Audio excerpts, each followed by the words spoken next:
again in this semi-annual activity. And this time is a special time, but in the World Economic Forum, it was the biggest attendance ever in our history because of the times we are in. We are all very much aware of the challenges the global economic crisis confronted by countries around the world. But I hope we are also all aware that ensuring that we continue to weather the global economic storm will require the cooperation and partnership of the government and the private sector. As I'm sure you can remember, a year ago we were riding the wave. This year, along with all other developed and developing economies alike, we are working hard to make sure that we are not swamped by the world economic crisis. In 2007, the Philippines generated an 8% GNP growth. In 2008, when two-thirds of the world went into a recession, we still managed a 6.1% GNP growth. In the fourth quarter of 2008, Japan's GDP declined by 12.7%, US by 5%, Taiwan by 9%, Thailand by 4%, Singapore by 3.7%, Korea by 5.6%. But our GDP went up by 4.5%. Up to late last year, Filipinos had no difficulties finding and keeping the important jobs overseas that were helping their families and contributing to the economy. Food prices were coming under control and inflation was being checked. Since then, the global financial turmoil has spread and jeopardized the well-being of billions of people across the globe. Late last year, 5,500 of our expatriates lost their jobs. Thank goodness today, the number still remains largely the same. Within Ghana now, 39,000 domestic workers, mostly in the export sectors of electronics, auto parts, garments, and mining, have lost their jobs, though 3,000 new jobs are being processed daily. I just came from the POEA office before coming here, because part of our 4-day EDSA celebration is to use the spirit of EDSA, the spirit of unity, to join hands against the global crisis. And because the biggest challenge is the challenge of jobs, we had a jobs fair, and the fair had just started a couple of hours ago, and I was able to interview workers who were hired right on the spot. So we hope that this trend will continue, that there is room for those who have lost their jobs in new jobs. Some of them may require retooling, but others need not. For instance, one of the biggest job opportunities that I found earlier today was a Dunkin' Donuts store in, would you believe it, Dubai, which we thought was experiencing a lot of difficulties. But they have these openings, and the pay is good. An electronics worker can get into the job, a garments worker can get into the job. The important thing is that they have the Filipino traits of a smiling face and a congenial personality. Tourism, according to the latest report of Secretary H. Durano, is bucking the regional trend, with our hotels and resorts fully booked for the first quarter, though they are living, well, they go from month to month, and are not complacent about the rest of the year. In many respects, we were prepared for this global crisis. That preparation has mitigated some of the hardships that have arrived with this worldwide challenge. Our domestic strength comes in large part from our early response. In January 2008, we approved a stimulus of 1.4% of GDP, and we implemented it in March as the global food crisis erupted. The resulting deficit, though the stimulus was 1.4%, the deficit was less than 1% of GDP. In reacting to this first wave of economic downturn that early 2008, we worked hard to manage the huge spike in the prices and accessibility of food, fuel, and rice. That stimulus that we passed that we approved in January and implemented in March included an 11 billion budget for the augmentation of the Department of Agriculture for its program towards rice self-sufficiency in 5 years. It included 24 billion for the National Food Authority for rice subsidies, 26 billion pesos of tax relief to the middle class, which increased the take-home pay of minimum wage earners, and that has buoyed up demand. If I may go earlier again to my trip to the Philippine Overseas Employment Administration, we not only saw displaced workers finding new jobs, we also saw displaced workers finding new livelihood opportunities, food processing, and would you believe, perfume making. So, these displaced workers in their new livelihood are doing their work in their own homes and selling in their own homes.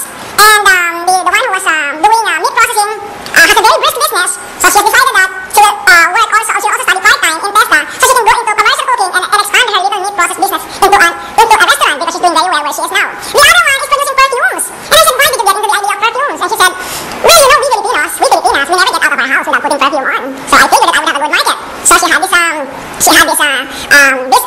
the training, and I'd like to acknowledge Tony, Alcantara, and Meco, because many of these displaced workers came from Taiwan, and right in Taiwan they were already told about the training, livelihood, and new job opportunities. And so she was trained by the Technology Resource Center.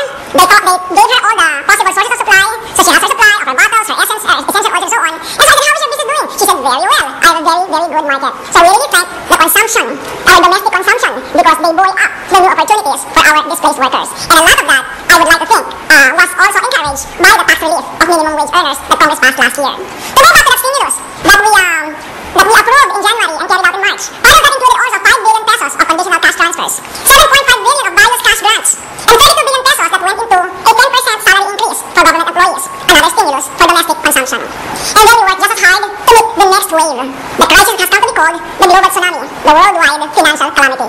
Our GDP and GNP growth in the face of global recession shows that stimulus works. It shows it is not bound to fail. But we all have to work together to make sure that it succeeds. We are active to protect the poor, and we also work to protect. While our efforts have been reasonably successful, we know that no country has been totally insulated from the pain and hardship being felt throughout the world. So we are vigilant in our efforts to respond quickly to changing circumstances. Ralph Recto gave us a 300 billion peso stimulus package, or $7 billion, bigger than many of the Southeast Asian countries, even if our growth rate is better than theirs. But that stimulus package is always open for refinement as we go along. We have been relatively lucky. I keep hearing that suerte, suerte, suerte. We have been relatively lucky because we work hard to be lucky. We have been able to cushion the blow today because of the pain we endured yesterday. With the support of Congress and our dedicated civil servants, we took the economic reform medicine and improved our banking system, raised revenue, cracked down on smugglers, and streamlined our revenue system. That allowed us to have the resources to make significant investments in our country for the first time in those quantities in a generation. New money for roads, bridges, and ports. New investments in healthcare, education, and social services. Our domestic strength also comes in large part from our counter-cyclical policy. When I was in Davos, one of the famous professors was saying the problem with many of the countries that have to follow the multilaterals is that their policies are pro-cyclical. But in our country, we have been able to do a counter-cyclical policy.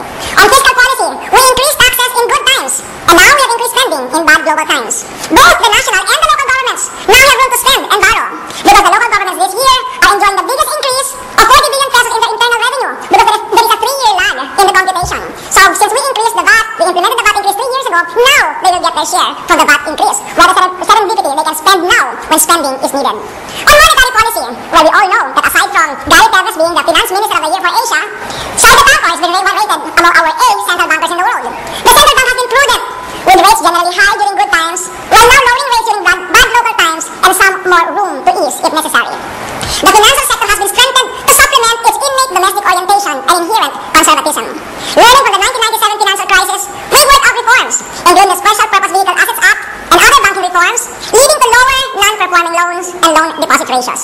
And we have healthy gross international reserves of almost $40 billion, much more than our need for imports, compared to the $15 billion that our administration inherited several years ago. But we must move quickly if we are to ensure that our economy stays on path.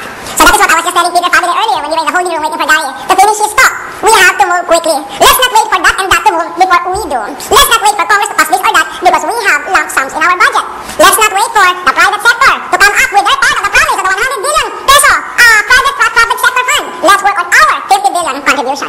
We have accelerated our investments in 2009. These expenditures, however, are not meant to break the bank.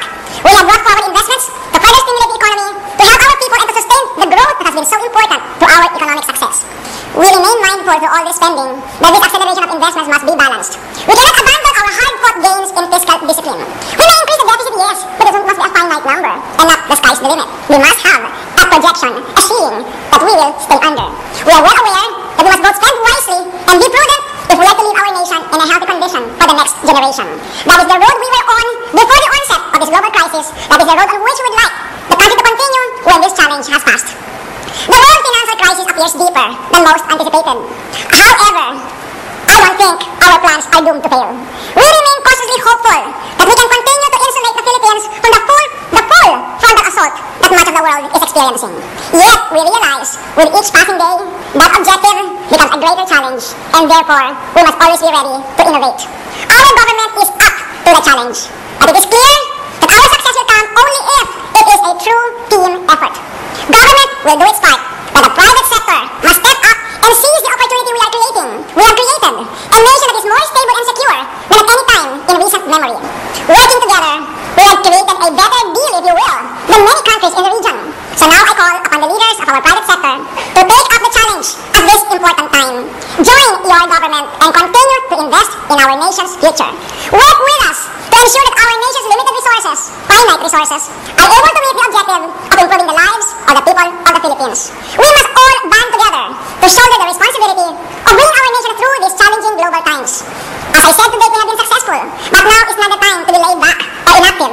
It is the time to step up to the challenge and work hard to ensure our nation's bright economic future. We are a tough, proud, and resilient people. Our resilience has proven its worth this past year.